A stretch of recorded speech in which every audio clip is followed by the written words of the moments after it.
The health department's coming. Everybody hide. Let's face it, if you've ever owned a food truck or restaurant, you felt this way before. But to be honest, you shouldn't fear getting your food truck inspected. After enduring countless inspections, I've made a list of the things the health inspector looks for most often. By the way, I'm Tito and I took a $70 loan and grew it into multiple food trucks and restaurants. Now I'm on a mission to help you do the same thing. Check out the description below for a free PDF checklist on how to prepare for your next health department inspection. All right, let's get into it. What's the first thing that an inspector does when walking through your food truck or restaurant? Anyone?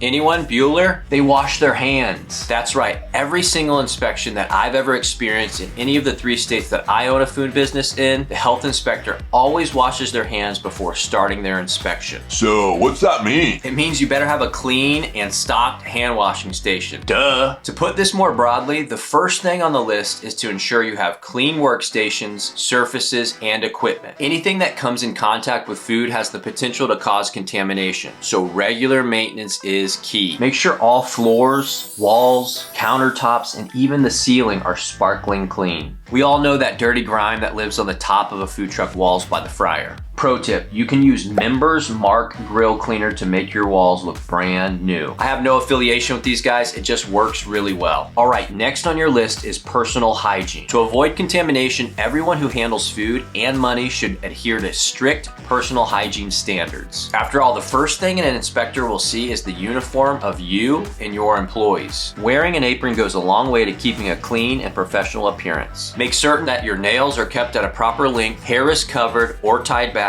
and that any cuts or wounds are properly covered. It's at this point the inspector may start opening prep tables, fridges, and cabinets.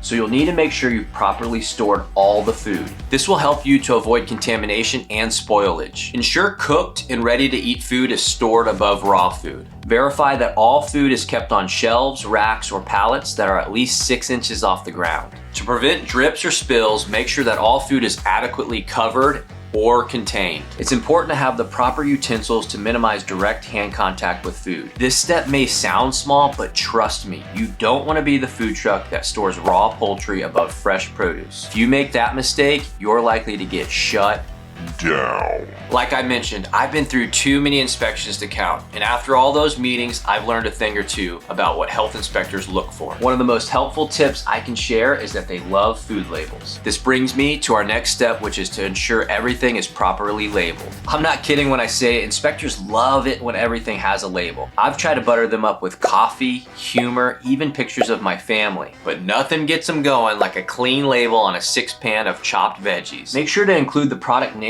date it was made, shelf life, and the initials of who made it. This one simple tip has helped me ace many inspections. All right, now we're going to move on to arguably the most important part of passing an inspection, which is temperature control. Listen, you could have the cleanest surfaces, the neatest labels, and the best personal hygiene, but none of that matters. None of that matters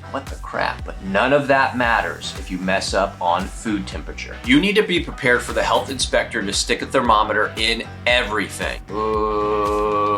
Maybe not everything. Taking the temperature of your hot and cold food should be a daily practice to avoid any unwanted bacteria. You and your staff should know and avoid the temperature danger zones. These are the zones where bacteria grow most rapidly. Hot food should stay above 140 degrees Fahrenheit. Cold food should be kept below 40 degrees Fahrenheit. Proactively hanging a thermometer in your fridges and sandwich prep tables should be obvious. Always have a backup probe, thermometer, and batteries handy. You gotta trust me when I say nothing will get you shut down more quickly than unsafe food temperatures. Now on to the cleanliness of the bathrooms. If you're in a food truck, this may not be relevant to you, but whether for guests or staff, all restrooms should be kept clean and sanitized. As the old adage goes, the bathroom is a reflection of the kitchen in most restaurants and food trucks. Number 7 is ensuring proper trash storage and disposal. Make sure all trash cans have tight-fitting lids and are leak-proof, pest-proof, and non-absorbent. Ensure all solid and liquid waste is removed from prep areas frequently and at least daily. Number 8, pest control. It's a mouse!